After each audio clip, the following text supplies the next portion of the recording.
હરિયાણાના સિરસા જિલ્લામાં ભારતમાલા રોડ પર અમદાવાદ પોલીસને મોટો અકસ્માત નડ્યો હોવાની ઘટના સામે આવી છે,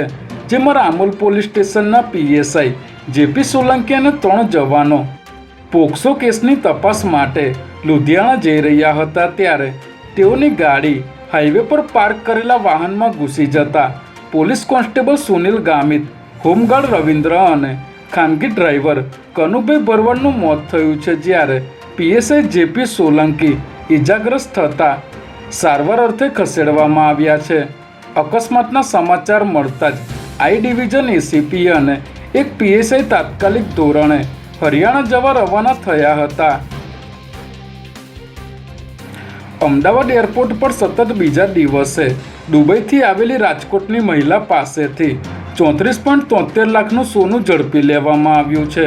જેમાં મહિલા લેંગીસના 2 પડ વચ્ચે સોનાની પેસ્ટ બનાવીને છુપાવીને લઈ આવી હતી। ત્યારે અમદાવાદ એરપોર્ટ પર કસ્ટમ વિભાગને મળેલી માહિતીના આધારે આ મહિલાને અટકાવવામાં આવી હતી, જે બાદ તપાસ કરતા તેની લેંગીસમાંથી 382 ગ્રામ સોનું મળી આવ્યું હતું, જે સોનું સ્પ્રે પેસ્ટ અને કેમિકલના મિશ્રણમાંથી બનાવવામાં આવ્યું હતું। એસઓજીની ટીમે વીએસ હોસ્પિટલ પાછળના કોમ્પ્લેક્સમાં